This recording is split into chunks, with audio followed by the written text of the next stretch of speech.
ಅಂಕೋಲ ಪಟ್ಟಣದ ಕಾಕರಮಠದ ಬಿಲಾಲ್ ಮಸೀದಿ ಹಿಂಭಾಗದ ಮನೆಯೊಂದರಲ್ಲಿ ಆಕಸ್ಮಿಕವಾಗಿ ಬೆಂಕಿ ಹೊತ್ತುಕೊಂಡು ಲಕ್ಷಾಂತರ ರೂಪಾಯಿ ಮೌಲ್ಯದ ಗೃಹ ಬಳಕೆ ಸಾಮಗ್ರಿಗಳು ಸುಟ್ಟು ಕರಕಲಾಗಿವೆ.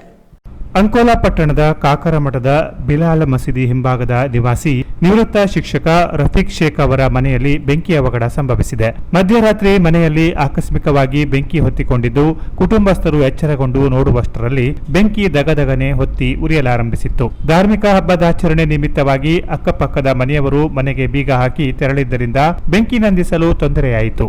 ಆದರೂ ಧೈರ್ಯ ಮಾಡಿ ಅಡುಗೆ ಕೋಣೆಯೊಳಗೆ ಪ್ರವೇಶಿಸಿದ ರಫೀಕ್ ಶೇಖ್ ಅವರು ಗ್ಯಾಸ್ ಸಿಲಿಂಡರ್ ಅನ್ನ ಹೊರಗೆ ಎಳೆದು ತಂದು ಸಂಭವನೀಯ ಹೆಚ್ಚಿನ ಅಪಾಯವನ್ನ ತಪ್ಪಿಸಿದ್ದಾರೆ. ಆದರೂ ಗೃಹ ಬಳಕೆ ಸಾಮಗ್ರಿಗಳು ಸುಟ್ಟು ಕರಕಲಾಗಿವೆ. ಬಳಿಕ ಸ್ಥಳಕ್ಕಾಗಮಿಸಿದ ಅಗ್ನಿಶಾಮಕ ಠಾಣೆ ಸಿಬ್ಬಂದಿ ಬೆಂಕಿಯನ್ನ ನಂದಿಸುವಲ್ಲಿ ಯಶಸ್ವಿಯಾಗಿದ್ದಾರೆ. ಇಕ್ಕಟ್ಟಾದ ಸ್ಥಳದಲ್ಲಿ ಅಗ್ನಿಶಮನ ವಾಹನ ತೆರಳಲು ಸ್ಥಳಾವಕಾಶ ಇಲ್ಲದೆ ಅಂಬಾರಕೊಡ್ಲ ಮುಖ್ಯ ರಸ್ತೆಯಲ್ಲೇ ವಾಹನ ನಿಲ್ಲಿಸಿ ನಂತರ ಅಗ್ನಿಶಮನಕ್ಕೆ ನೀರಿನ ಪೈಪ್ ಜೋಡಣೆ ಮಾಡಿಕೊಂಡು ಕಾರ್ಯಾಚರಣೆ ನಡೆಸಲಾಯಿತು.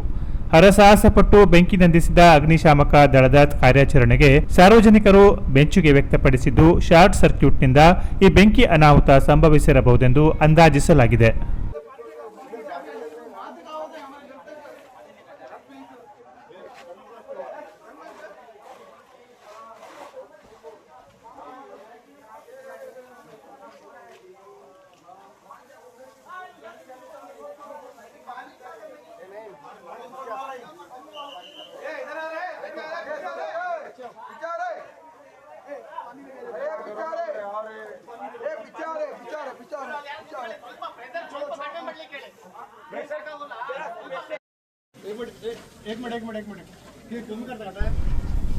Canara plus news Ankola.